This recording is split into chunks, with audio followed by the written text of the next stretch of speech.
Throw. This is best of 3. The winner strategy, he's going to just sort of delay just. How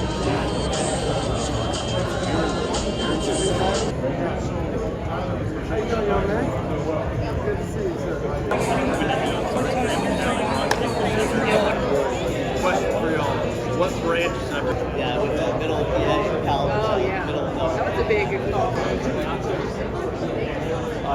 He didn't warn me. He's like, I like to eat candles. There you go.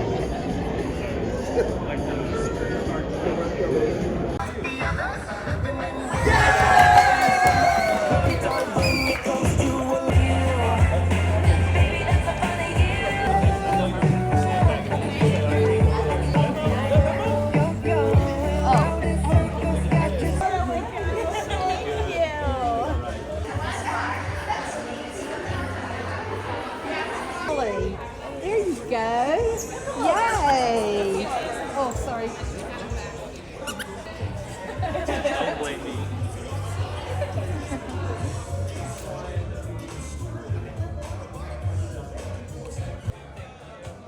Thank you. How are you, Brandon? Good. Just finished first day of practice. It's definitely fun.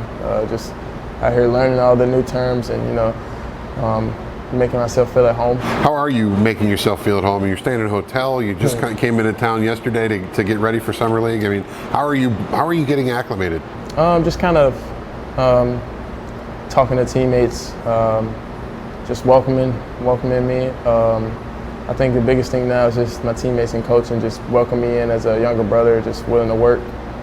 So that's the biggest thing. It's just a big welcoming and a bond that we can create for the whole season. And you're creating this bond with the summer league guys. I know that you talked about in your draft process. You talked with LaMelo Ball, and you mentioned he was welcoming, kind of showing, talking and kind of getting engaged.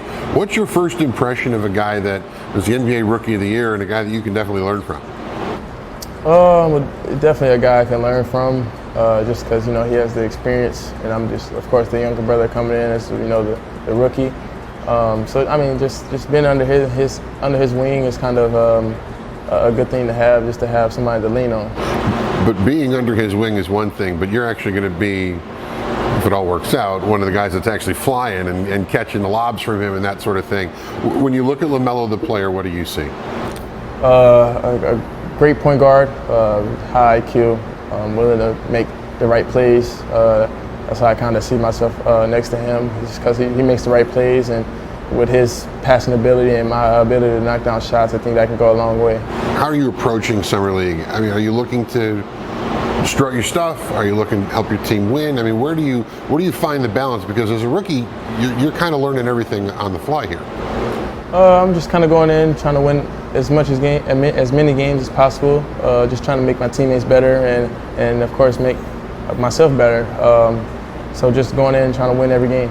Is it, having never gone through the draft process myself, I can't speak from experience, but when you think about everything that you've gone through to get to this point, is it a bit overwhelming? I mean, because you played collegiately and then going to work out for teams, and you knew you were going to be a high pick. Everybody was telling you you're going to be a top 3 guy. I mean, is it overwhelming at all? No, I mean, I think I kind of surrounded myself around the great people just to lean on and always have my back.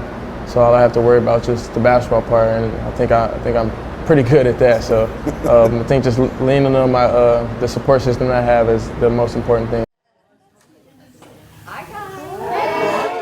As Dr. Mandy Cohen walks into a room of CDC staffers, it has the feel of a first day of school. Hi. Employees assessing the new boss, the boss hoping to get to know her team, an agency that consists of 20,000 staffers around the world. This is the first gathering of what Cohen's calling Meetups with Mandy, a laid-back gathering she hopes to replicate.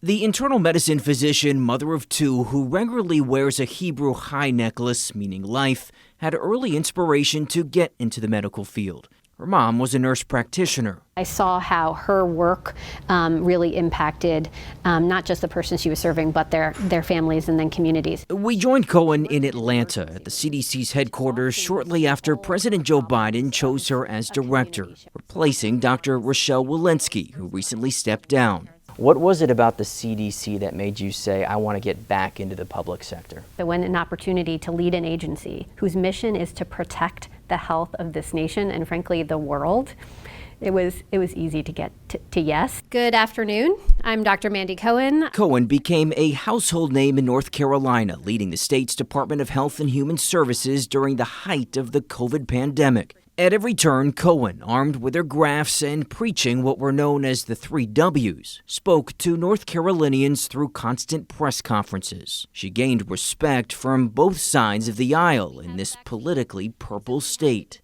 While we saw trust go down in lots of institutions, we actually saw trust increase in North Carolina. So we measured trust in the Department of Health and Human Services, and we saw that increase.